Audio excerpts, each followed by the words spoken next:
Hi everyone, it's Grant Abbott speaking, and welcome to yet another technical session. This is probably going to be, in terms of everything that I've done, probably the most advanced strategy session in terms of solutions. There's going to be a lot of ideas that I'm going to throw out there as to how I would handle this. I've actually got the solutions there, so you will going to get these slides and also this video again. I see this as a huge opportunity for all of us in terms of blended families. It's very unusual for anyone not to have a blended family almost. And we're not talking just about one generation. Remember, this whole concept of succession, asset protection, estate planning is to look at multi-generations, which is the exciting opportunity for all of us. In terms of SMSFs, we've just in the process now finally of getting a bank account. So memberships will open very shortly, including the foundation or the founders membership and also standard membership. And we'll be looking at launching that in early November. Unfortunately, it's been delayed, but COVID does that for all of us, particularly as most of Australia or over 6, I think it was now 11 million people are still locked down. So I want to take you through the blended family solutions, go through quite a bit. First important point is obviously disclaimer. This is not financial or professional advice. If you need to contact Tony, most of you know Tony, Tanamillis at abbott-mourly.com.au. If you ever need anything from Abbott Mourly, Tony is your go-to person on that. In today's session, we've got quite a few people who have registered, over 120. If you're going to use the chat, chat is great to have a discussion with our team, Alora and or Noosa. But if you want to ask me questions, then use the Q&A button. That way I can record it, etc. Slides, as I said before, the slides and the resources will be loaded up. And I'm going to give you an idea as we go through about where we are at the moment and where we're going to, because I've borrowed a lot of stuff and strategies from the US and also the UK. For those of you not aware, LYD Docs 2 is coming soon. So our team has been doing a complete refresh of our whole business. As usual, we're probably bitten off more than we can chew, but they're working almost 24-hour days. So watch out for that one. The system is going to be a lot better. We're currently working on ASIC integrations, which provides us with ACNs, etc. within in the space of a minute. We've bulked up a lot of our resources, so again, watch out for a lot of this. So having been in a blended family, and I mean not personally, but my last marriage was essentially to Amrita, who still goes by the name of Abbott, and her 2 boys. I had 2 daughters. They were all very young at the stage, and we were together for about 9 or 10 years, and it was always a question of how are we going to look after everyone. And just telling you, having gone through a few therapy sessions with my daughters, is that blended families have their own unique characteristics in that one lot of children always feels as though, in fact, they both always feel as though they're being left out compared to the other one. And the typical one is, you always think of your children as the golden children. And anyway, it's fun to do, but really it's something that we all have to face. Having done it myself, I ended up with 2 SMSFs and a whole lot of stuff around that. And unlike a divorce, where there's a simple split up or determination, when it comes around to the estate planning side of the equation, you've got many competing interests. It's a very tough place to be. And for the most part, it's really difficult for the legal profession per se to understand the ins and outs of clients, and their go-to mechanism, of course, is if someone's dying, it's estate planning and using wills and testamentary trusts, which from my perspective is that all of these can be challenged under family provisions claims. So given the fact you've got a blended family, there's a good chance that there's going to be a challenge, whether it's through the courts or AFCA, which has now subsumed the ability to, excluding SMSFs, but the ability to make a review of any superannuation death benefit payments. That both of these are already deluged with cases and will continue to be the case. So from our perspective, it's a matter of moving on and finding out the relevant information, coming to the solution. And more often than not, the solution is not a will or testamentary trust, because of the very high possibility that it'll get challenged, but to use leading member trusts, which are really like living trusts, and also SMSFs as well, which want to take you on that journey today. And if we do that, then it really puts us in a unique position compared to our legal profession, who tend to push everything over to the estate, and then ultimately may get challenged. And I think that's one of the areas that clients don't ever ask, and we as advisors don't ask clients who go to estate planning lawyers, is can they give an indemnity in the event, or will their will stack up in the event there's a family provisions claim, which generally that they can't. Just to give you an idea of the importance of this, so you would have seen this a while ago, Elizabeth Hurley's son cut from her father's family trust. Now, this is probably a reasonable, although you have a look at it, was a bang showbiz.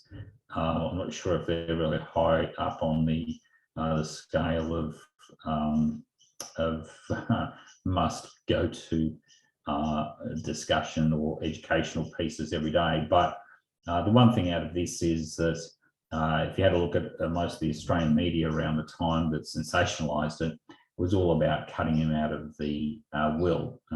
But however, the issue there is that if they were cut out of the will, they would have been able to contest the will. Notice here, they've actually been the father's trust. So Stephen Bin, who was the father, and effectively what happened there is his brother, I think, took over that trust and effectively just removed young Damien as a beneficiary. And while Elizabeth was expecting him to get, I think, a couple of $100 million or pounds. So if we have a look at it, when we have a look at that case, really, again, that trust structure is a very strong structure in order to deal with estate planning, kicking people out or extricating people. So it means we have to make sure we set it up appropriately. SMSFs to a lesser extent are the same, and we'll have a look at that. But again, if this was sitting inside a will and it was set in Australia, then obviously he would have a huge ability to challenge. Something like that would go on for at least 5 to 8 years. I would say have a good chance of winning quite a significant sum, and would probably cost at least $1.5 to $2 million in legal fees. So it'd be a feast for everyone. So again, that's the difference between using a trust structure and also a will structure. So let's go and have a look at some of the key structures. What is a blended family? A blended family, from my perspective, is where two people have come together and they've got children from different marriages, or they've come together and one or other has got children from a prior marriage. So there's we know of clients, we know of friends, even such as myself, we've all been, I've been in that position. As I said, is there an easy solution? Well, generally not the case. There's always going to be the issue around estate planning, that there's going to be a family provisions challenge. In fact, there's probably a 99% chance that there's going to be a family provisions challenge because one of the children are going to feel disaffected for that. And there's plenty of people who are taking up the case. So we now need to go into some of the structures and have a look at it. So I'll have a look at some structures. We'll then go into a case study. I'll come back and pull out some more of the more important issues. And then what I'll do is I'll give you my solutions for the session.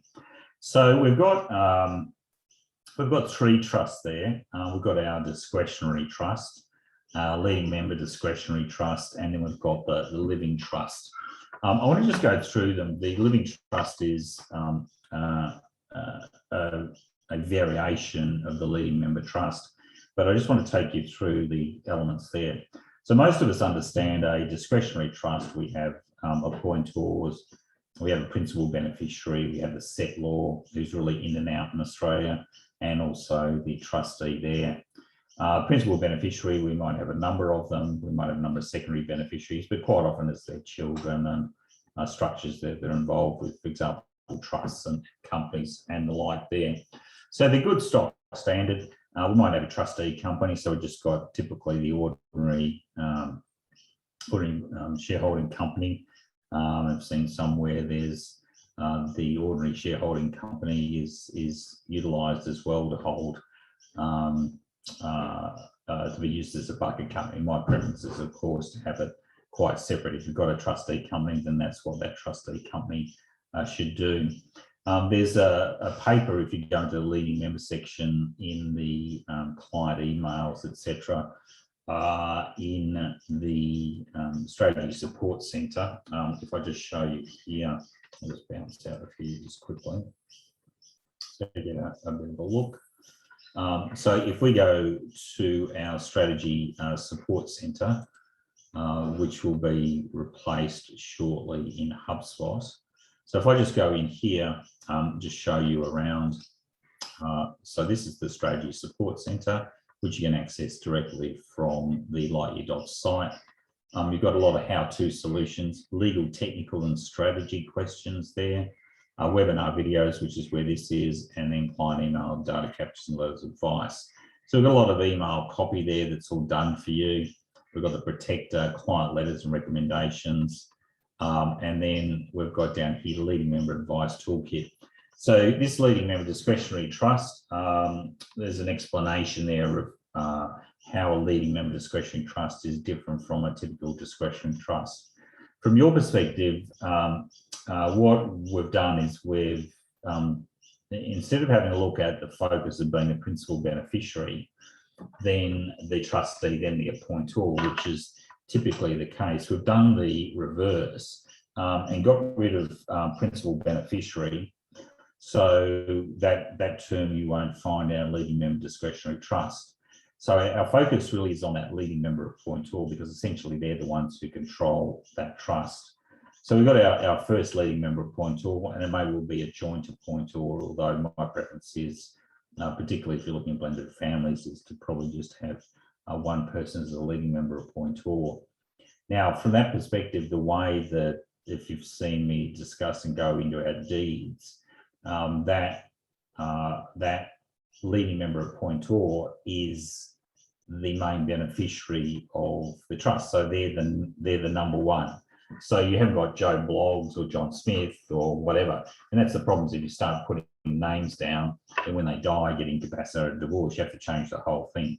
So what we've got there is we've got the leading member appointor is the beneficiary.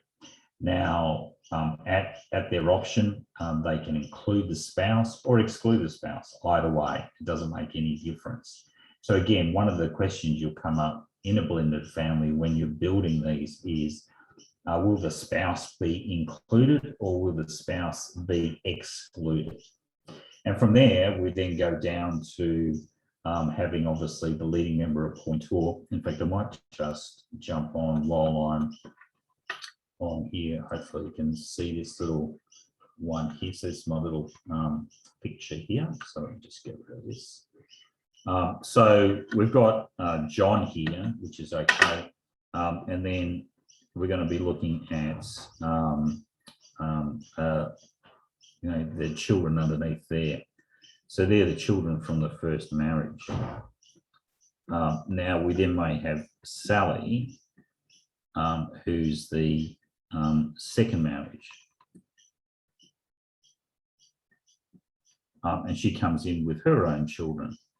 So that's a classic blended family structure. Or it may well be just Sally's got no children and then they have a child together. So if we have a look at that, that sort of gives us a little bit of an idea. Now, if I was building and I'm taking Sally out of the equation, I've decided to build a leading member trust just for John and his children, then obviously I've got my, oops, I think it got, there we go. I've got my leading member discretionary trust. That's basically sitting there. I've got my leading member discretionary trustee company, and we need to have that. Then I've got my leading member appointors, which would be John, and then obviously his children, and then it can cascade down. So that's really the important point for us. Let me just,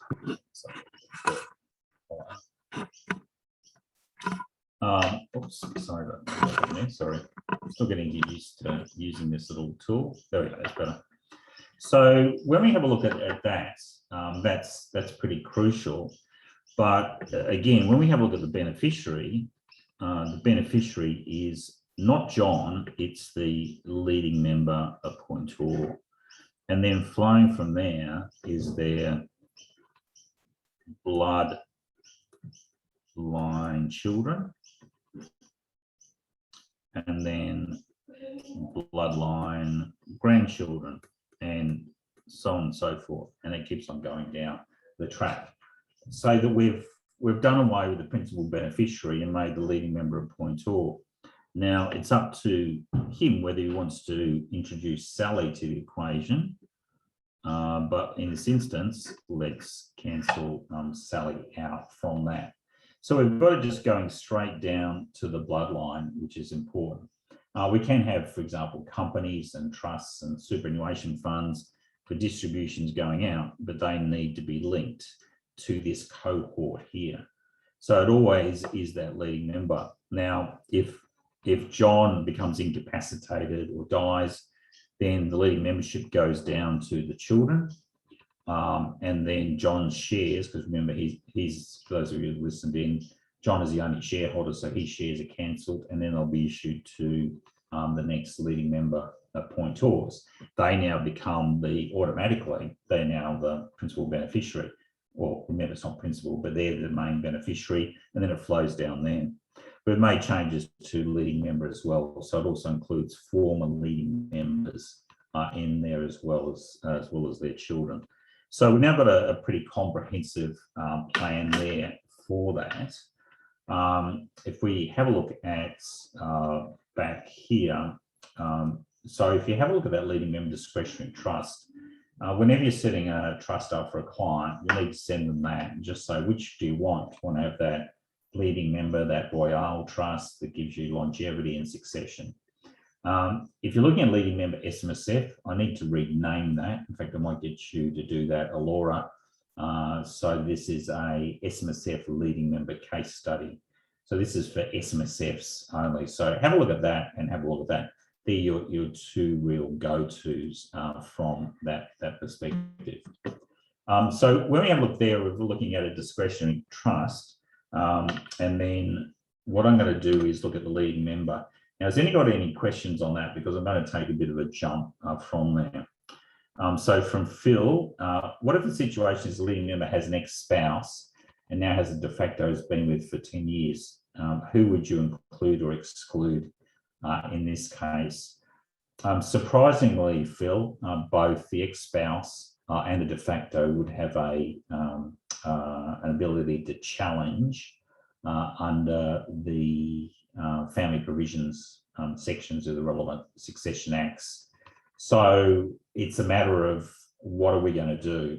So you'll start to see if there's going to, obviously this one that you're talking about there, you need to use the protector in order to mitigate any family provisions claims. Now, when we go through that process, my thinking in the past has been, well, you do the protector, draft everything out of that, and then don't worry about wills and testamentary trusts.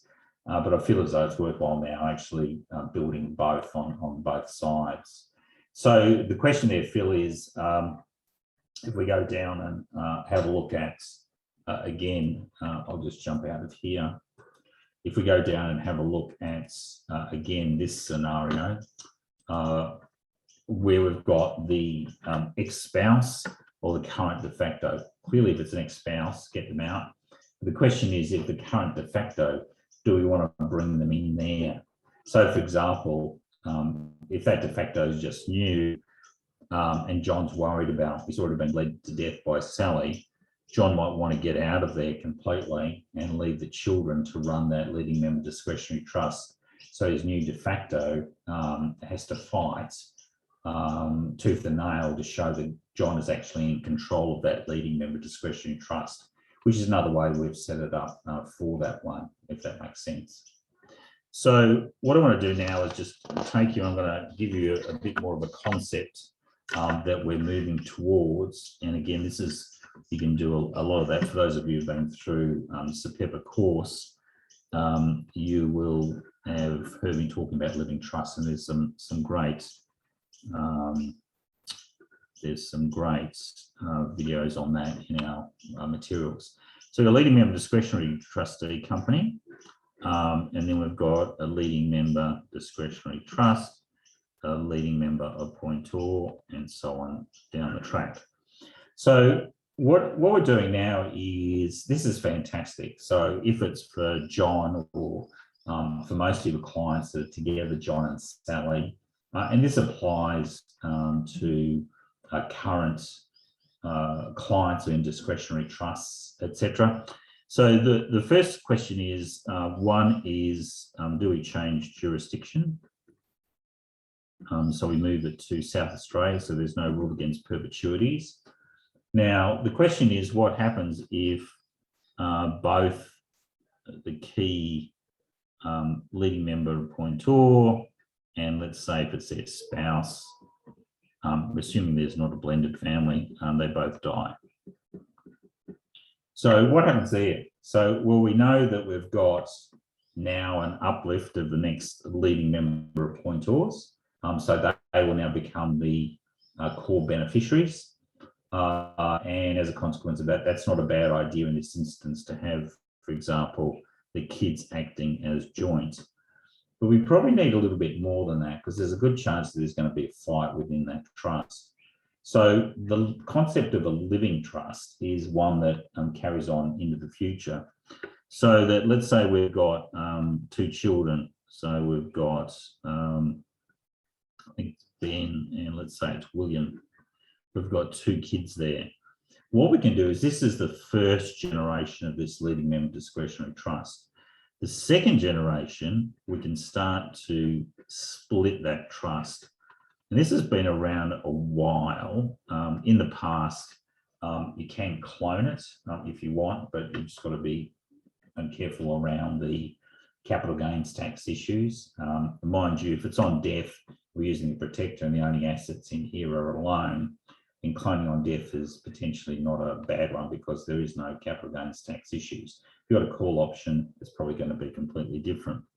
But we can either split or we can clone. I've moved down that splitting path. So that instance, when we have a look at the assets here, and it's much the same as we should think of it for those of you who do self-managed super funds. We have a look there. A typical self-managed super fund has a trustee, and it's usually a trustee company, and then has member accounts. So we might have Ben there and William. So we've actually got separation that is built into that particular system there. So what we're doing is using this and overlaying it into this trust. So when we split, we might have, for example, Bill here.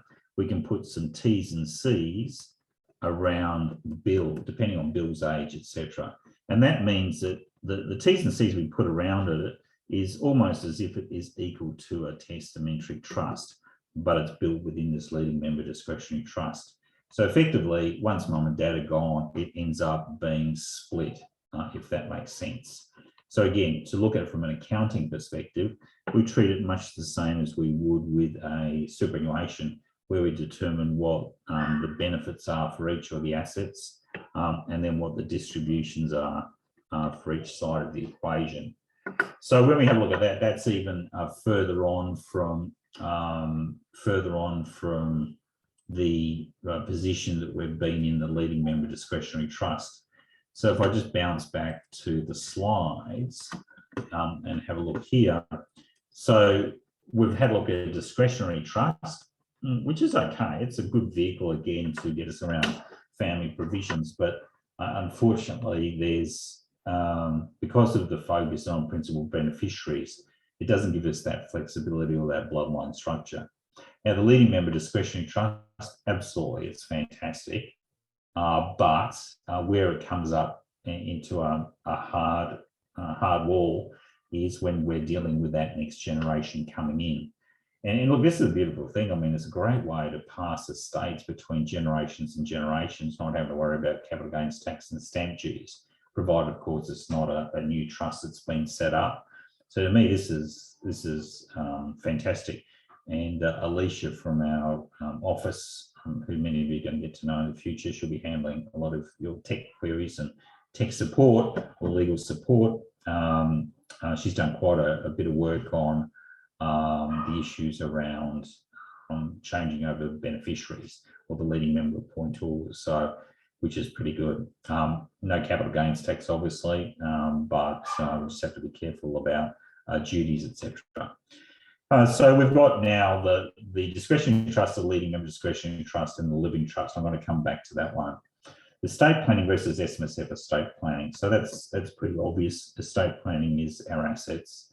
They're sitting outside our trusts, sitting outside our superannuation, are basically covered by the will. So whatever sits in a superannuation fund or an SMSF sits outside the will, as does a trust. And so you've got to really understand this. And I know that don't, for all of you who are following me, don't leap into wills and testamentary trusts immediately. Build your structures, your other structures first, then replicate the sort of style that you're building there into the wills and testamentary trusts. It's always going to stand you in good stead. Now, the estate planning obviously is going to be subject to family provisions claim. SMSFs, not so much, unless the BDBN or SMSF will is directed it all to the estate, which is really going against what my philosophy is anyway. So depending on what the client wants. Reversionary versus non-reversionary pensions. The problem about a non-reversionary pension is that once you start it up, it ceases. Whereas if you went to my session a few weeks ago, we looked at multi-generational reversionary pensions. So you can go from, let's say in this instance, John to Sally, then to be split between Ben and... Does that make sense? So it goes John, Sally, Ben and William. Now, Ben and William, if they're both adults, effectively they can't continue the pension. They have to take it out as a lump sum, so it's virtually commutable. But that's not a bad thing from that perspective. So they take it as a lump sum, and then they can do with it as they see fit. I'm going to come back for that one. Will versus SMSF will, well, that's really like estate planning versus SMSF estate planning. I know there's a lot of stuff out there between BDBNs and SMSF wills, and to be brutally honest, there's not much difference between the two. It really comes down to the substance of the document. For those of you who used our SMSF will, a couple of things. We go through 6 criteria around that the SMSF will has the power to act upon. That's enshrined in the deed, and also has the full force of the SIS Act and, believe it or not, the Commonwealth Crimes Act. So it's a very strong piece of documentation. BDBN, if it was drafted the same as our SMSF will, would be absolutely perfect. I just find that an SMSF will is an easier term to discuss with clients, that we're building a will for our SMSF, and by its very nature must sit outside our ordinary will. it's mutually exclusive between the two, although we can point one going to the other. Whereas if we start to talk about B2BN, notwithstanding professionals and lawyers believe that it's well, everyone knows what it is. I don't think many people do know at the end of the day, particularly when I do a lot of clients at Abbott Mourly and find out that when you ask them whether they've got a B2BN, they've got no idea what's on there, whether they can do, particularly if we want to transfer our superannuation benefits into, for example, a living trust structure that we've set up for that next generation. Can we pay that indirectly? There shouldn't be any drama about it. But again, it's going to depend on what the trustee of, for example, if it's an SMSF, it's easy, but the trustee of, for example, a retail industry fund. We talked about split trust and claim trust. That's the next generation that we're working on at Abbott Mourly, which will be available in light year docs. Again, all of our development has been pretty well hamstrung. Well, not hamstrung, it's been focused on getting light year docs too, because it doesn't make sense to build templates in a system that is soon to be defunct. So that will come out and you'll start to see over the holidays, and certainly next year we'll be doing a big ramp up of a lot of stuff, and that these living trusts will come in. Now, if you've got an existing leading member discretionary trust, you'll actually be able to upgrade it into a living trust if you want to do so, which would be quite easy. And the same way, discretionary trust, you're about to go up to a living trust. So again, it's not, once you have one trust, it doesn't mean you're stuck with those rules forever, which is pretty important. Just as an aside, I came across the deed recently. You're going to find now that the various OSRs, particularly around land tax, if we have a look at discretionary trusts, we have a look at a whole range of areas. We're just got to be really careful that the discretionary trusts we've got do what they say and they're actually legal. I found a few that I've just reviewed recently, and they've got quite significant holes in them. So I'd encourage you to upgrade them. If you don't feel comfortable about upgrading, get us to do it at Abbott Mourly. We do a bulk upgrade for $179 per deed, which I think is great value. Normally we charge $595, but if it's in bulk, we can go through all of it. You charge your client $350 and everyone's happy and you've got a good foundational base. Testamentary trust versus SMSF proceeds trust. Again, the testamentary trust forms part of the will, so obviously it can be subject to a family provisions challenge. SMSF proceeds trust, it's not a trust that comes from the will, it actually comes from the SMSF. So we write in this SMSF will or in our reversionary pension that the lump sum is to be paid into a brand new testamentary trust, which again, that can flow out, or we can put it into, for example, an existing trust, such as a leading member trust. And of course, we've got family allowances there, which are really crucial in order to save that 17% tax on dependents. So again, there's a whole webinar on that one, or we've got a few webinars on that one. So let's start just going into a case study now. So Shane, the living will characteristics are coming into light year 2 in the new year, absolutely. So Shane, probably the best thing to do, and I'm sure, and I'll get one of the girls, the team, to put up the guide to testamentary trusts that I drafted, which goes through testamentary trusts and really goes how the key terms, etc., of testamentary trusts.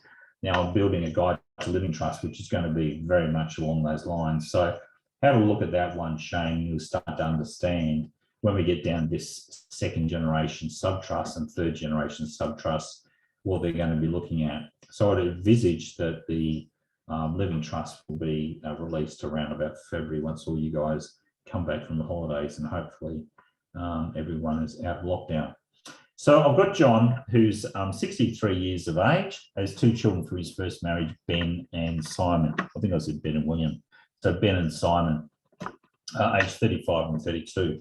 They both work in John's business, which produces which effectively produces safety gloves and operates through a company, SF Proprietary Limited. John is the sole shareholder and also the director, which is fantastic. So we've got a company there, and we'll come back to that. John has a family home worth $1.2 million, which is fine. No mortgage on that. Investment property worth $600 with a $250,000 mortgage and SMSF. The SMSF has one member, John, and a sole director trustee company. So I'm not going to go into that today, but obviously we can't not do successor director solutions anymore. So this one, you'd have to do that, and I'll cover that a little bit later on. His account balance is $1 million, which consists of the factory, which is rented or leased to his company, and some cash.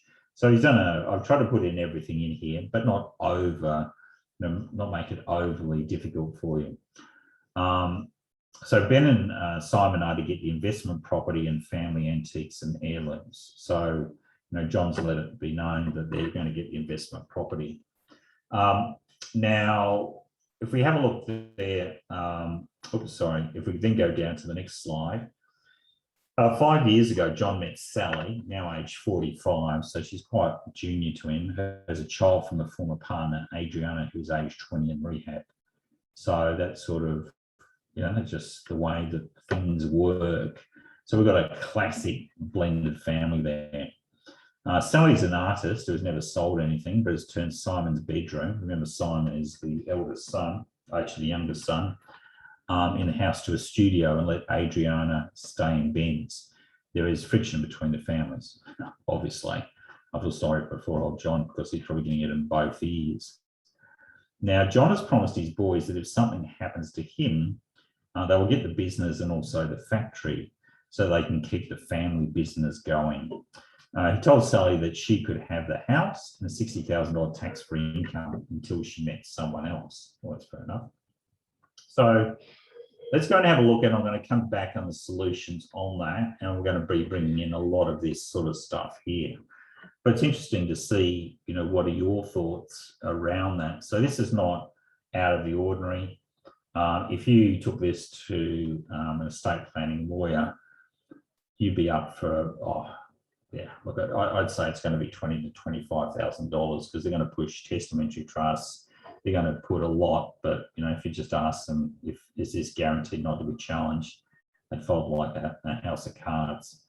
So let's go through, and I'll just go through a few of these issues. I think the opportunity is quite significant.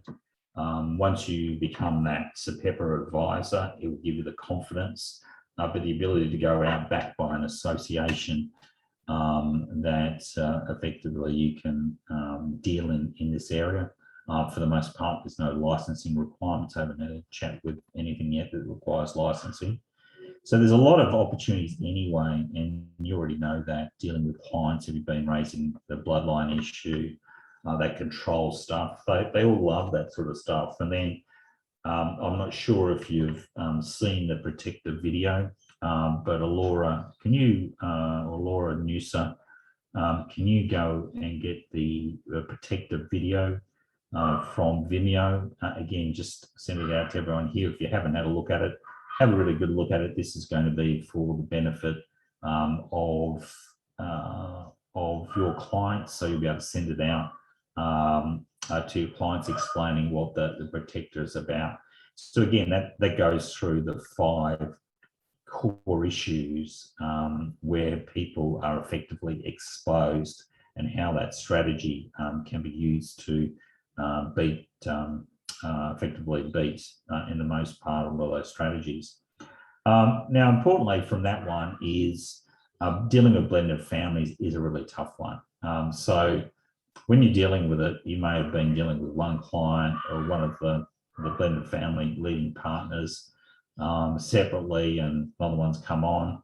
So you really need to provide it to them. And again, I'd probably do the guide to testamentary trusts. It's not a bad one, definitely to get them started thinking for them with a blended family.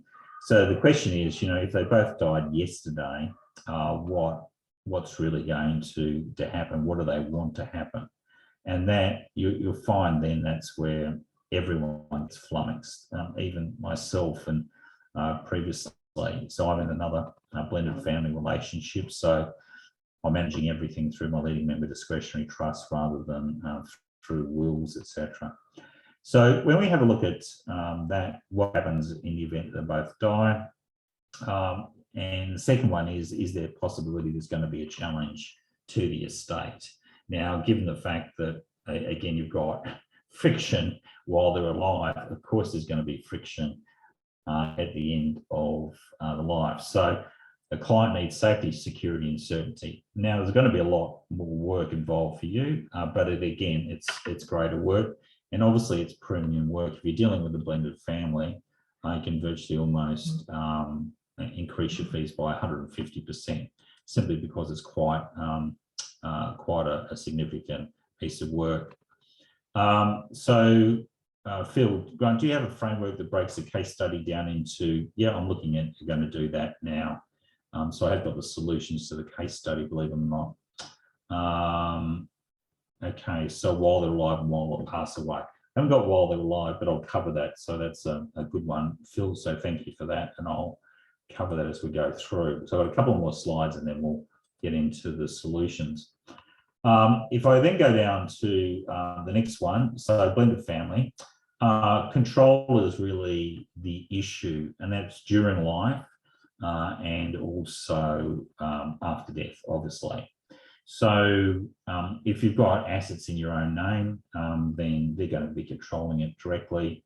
But if it's sitting in a leading member trust, then obviously the leading member appointor is going to be controlling it, the same with the living trust. So we'll still keep that leading member concept going through into the living trust. From that perspective is the main person who should be controlling everything. Now listen to this, the main person who should be controlling everything is you. As the advisor, you need to be looking after it on not a daily, but certainly an annual basis at worst. But when there's changes to family circumstances, you need to be looking after that. And more importantly, from that perspective is where they pass away, you need to be able to step in and control.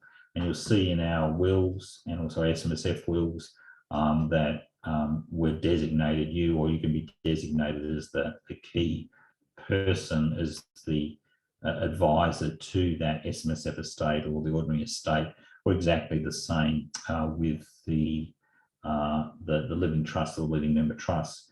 One of the ones that we are going to go down the track for, and this is another level up from us to look at when we go to living trust, is that if it does go to the second generation, you're building these for, families that, the parents are between 30 and 50, and you've got children who are under age 18 or even under age 25, that they'll still be able to be the leading member appointor, but in unison with what we call a family advice board, which might be an accountant, a lawyer, or an investment advisor.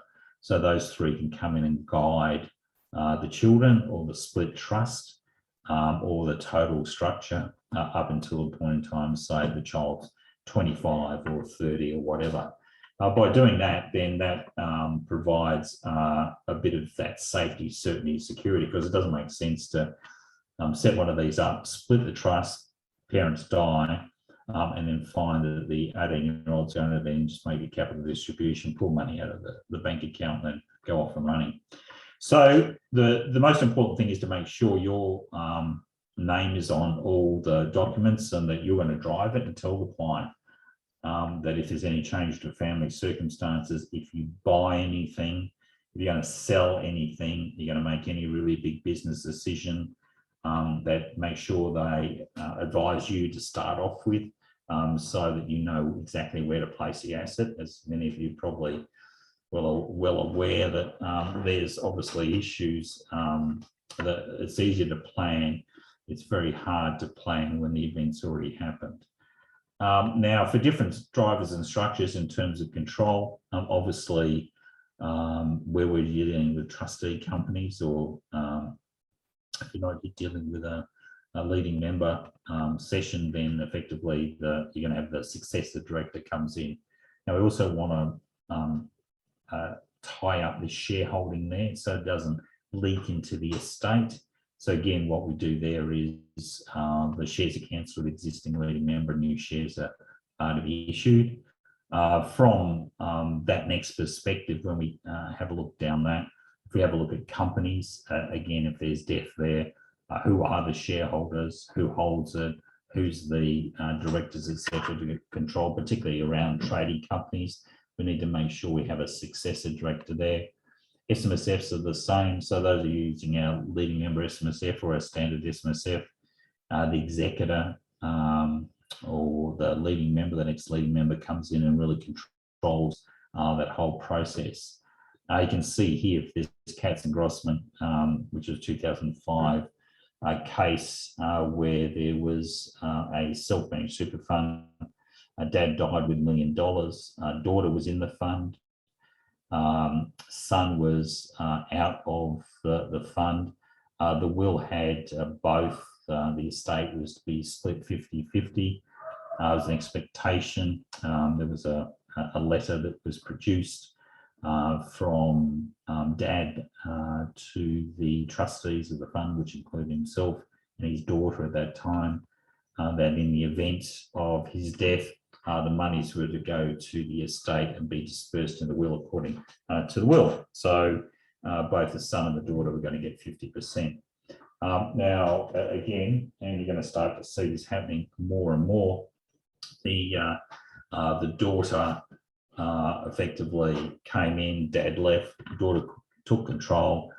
She appointed her husband as a trustee as well, because obviously you need more than one person at that stage, and then decided to cut out her brother and pay all the money out directly to herself, which is why there was the Supreme Court decision.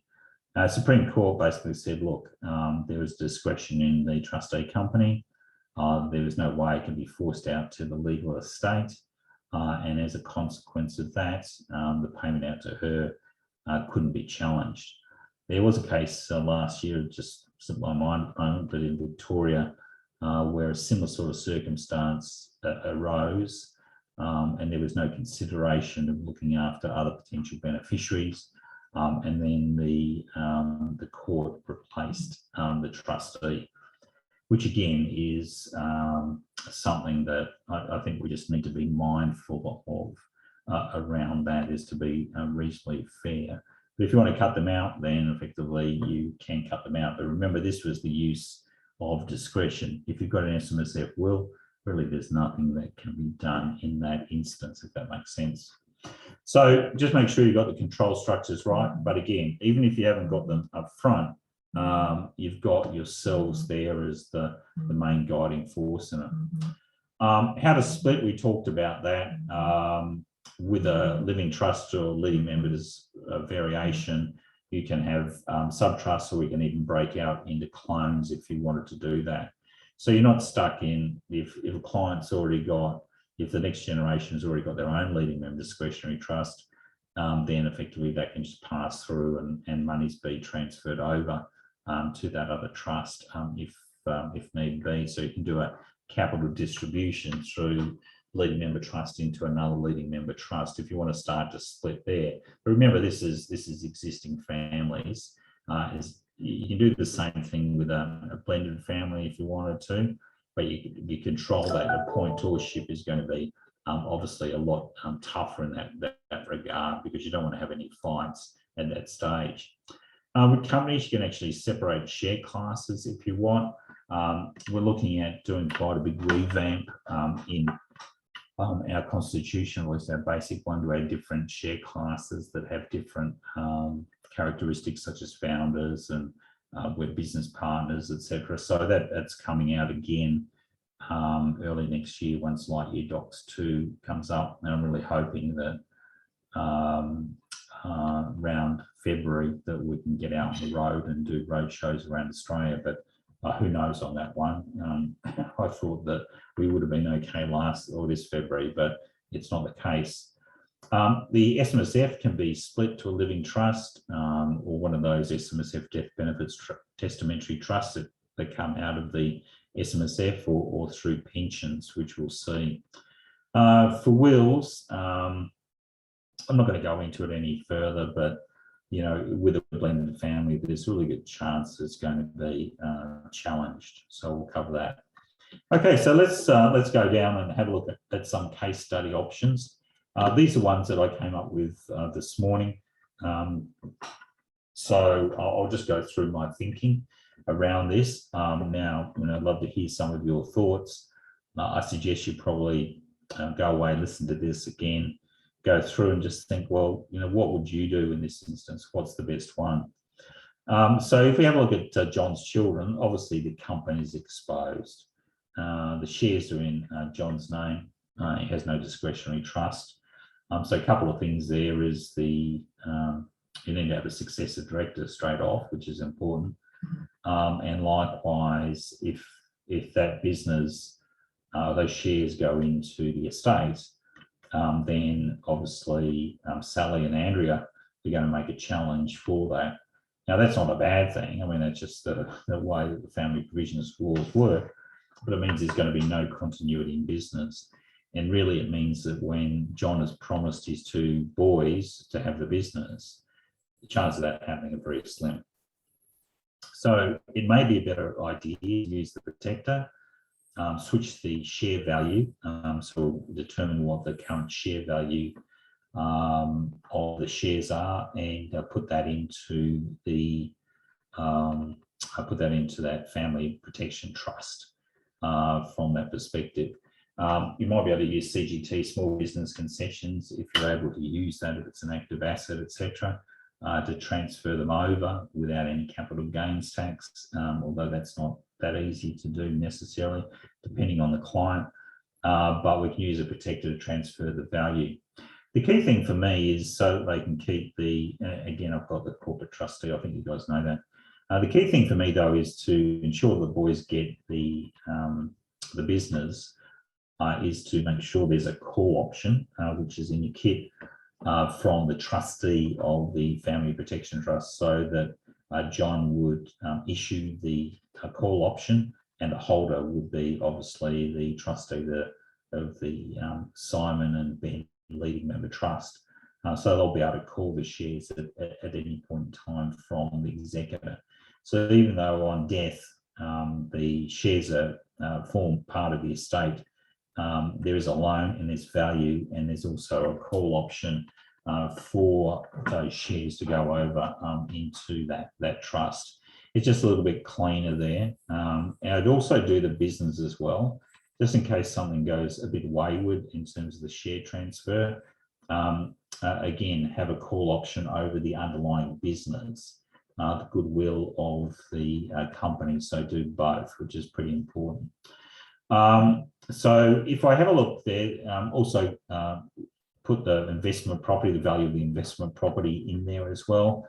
That's crucial. In terms of the underlying trading company, is in the plastic gloves and all that, might be an idea to have like their big extrusion and whatever their factory equipment is. Have a look at whether that can be transferred using the business protector. So we transfer it over to the leading member trust, so the Ben and Simon leading member trust, and then lease it back to the business again to pull out cash flow from that business into the trust as well. So I'd probably be having a look at that. So we're trying to make sure that we get that business safe and secure. And we're going to look at it a little bit later on what happens with the factory, because it's great to have this business, but if you haven't got the factory, you're sort of in a bit of a bind. So what I would suggest, though, is with the SMSF, I haven't put that down here, during life, I would make both Ben and Simon members of that SMSF. And given the fact that there's a factory in there, I'd also, if they're members, also make sure that they're directors. But I wouldn't put Sally in there at all, or Andrea. So that SMSF is really localised to them. So let's go down a little bit further. So with Sally, we've got a will there. where she is holding the house. So it's not you can do an interest in there until she remarries, that the house is hers. So remember, it was up if that's what he wanted, or he can just give her the house. It's essentially up to that. Or when she dies, it's just to go to Adriana or whatever. But once it goes to her, it's sort of, that's it, it's ours. So both Simon and Ben are being looked after quite separately, and they're in their own little areas. So you'd be building sub-trusts in there for both of those boys as well, and also their family underneath. Maybe consider a separate LMDT for John and Adriana. I'd probably not. I would just sort of stick there and leave the house in his name. Maybe even probably if it's in his name, go and make it a joint asset now, so she's guaranteed to have the house. And I think that would solve a lot of issues there, so it automatically go over. And that would mean that at the end of the day, if he passes away, effectively everything, all the value is sitting in that Ben and Simon leading member discretionary trust in the SMSF, which I'm going to look at, and then the property goes over directly to Sally, which is probably a better way of going through. I'd probably not do that. I think the better thing to do is have joint control. For the SMSF, again, if he passes away, we've got Ben and Simon in there as members as well. I have the current pension. I would rewrite that because that's going to be backed by the factory. And importantly from that, it goes from John to Sally. Now, what we need to do is I'd put an annual payment there for Sally, which is not too bad. If it's a factory, it's probably been, it was around about $1 million factory, returning say 7%, so that's $70,000. So it can be paid out at $60,000. Anything above that would effectively stay within the fund if need be. So what we've got there is we've got that payment going out, but she can't take any more than that. So it's a fixed sum. So when we write the pension, it's going to be Sally's taking a non-commutable pension, which would have the greater of the minimum or $60,000 at any point in time. So again, there's not going to be an issue there until later on, but that gives Sally, if John has already set it up, obviously Sally picks it up tax-free as well. Now, when Sally passes, and unfortunately we can't do it necessarily, that if she remarries, that we can stop the pension. I'd love to be able to do that, but generally it's going to be on death, although I have written ones in the past whether they stand up or not, but generally on death, then it will go to Ben and Simon. Now, Ben and Simon are both dependents of John, so they were able to take that second reversionary out of there. Now, by making it non-commutable, look, it may well run out of money over a period of time, but if there's anything left over, then it will go to Ben and Simon. What we would have to do, though, is to bolster it. I'd have to go into the deed, not the deed, but the investment strategy, and make sure that while the business is still going on, while Simon and also Ben are running their business through that factory can't be sold. And although we put $60,000 there as a payment, I also have a fail-safe that the payment can't be greater than the underlying rent less costs coming in as well, so that there's no way that factory can be sold, particularly as there's no borrowings on it. So we want to keep that as the underpinning to provide Sally with an income stream, tax-free income, which is great. But then also the next stage is to then pay it out to Ben and Simon. Now they won't be able to take it as a pension, as I talked before, but come out as a lump sum. They'll have to watch out because there will be obviously, depending on the taxable component of that underlying pension, there may well be 17% tax on the taxable component. But then what they can do is they can then take that factory and insert it into the Ben and Simon leading member discretionary trust. So that then starts to consolidate everything. So hopefully, if we've done everything, we've got either the company and the factory long term are going to be in that leading member discretionary trust for both Ben and Simon, or then going down to the next generation as well. So that's my initial thoughts on that case study. There's a lot there. Gordon, would you want to be acting for both John and Sally? It was litigation, no. The question is whether Sally needs to get independent legal advice. Probably not, because really they're John's assets. If you're doing a binding financial agreement, absolutely you'd have to go through that process. But just bear in mind that one line of the family is going to be your client, because once the estate, because all the stuff that you're doing in this one, Gordon, is going to be aggravating Sally, and particularly Adriana, because they're not going to understand that they can't contest the will. They're going to assume that, just like here, they're going to assume that they can contest the will, they'll get a large percentage out of it.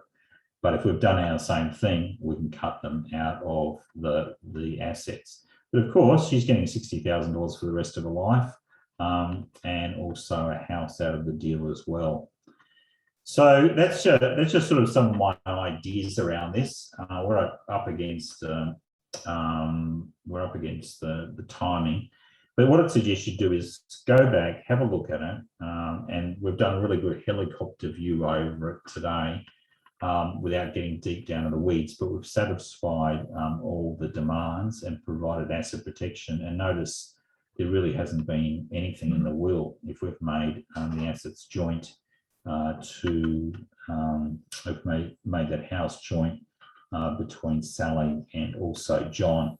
With the SMSF, obviously, if she's in receipt of a pension, that Sally can come in and take that pension. But again, she'd just be one director against the three of them.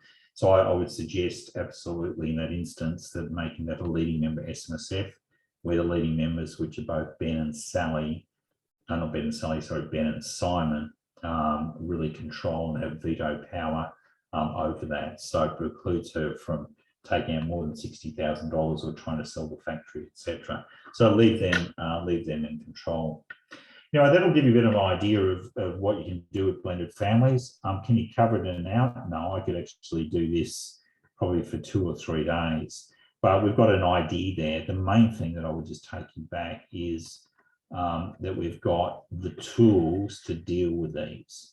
And these are the tools that we can start to build up.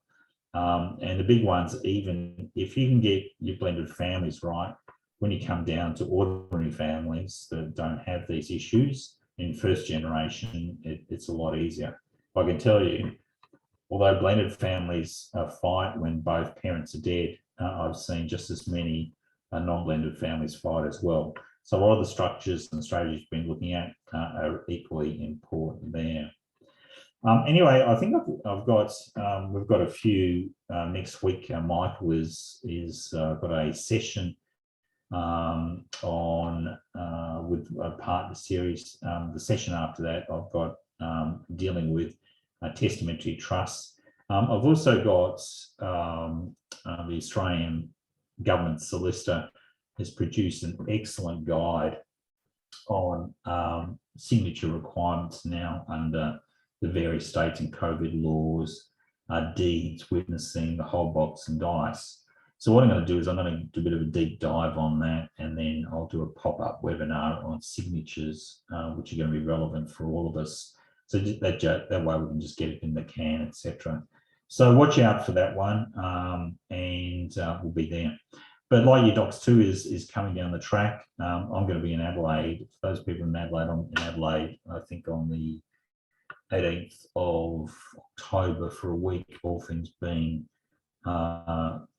equal in terms of not being locked out from Queensland to Adelaide, but love to catch up with you. But otherwise, look, thanks for your time. again, this is a very exciting area for all of us, and it's Grant Abbott signing off.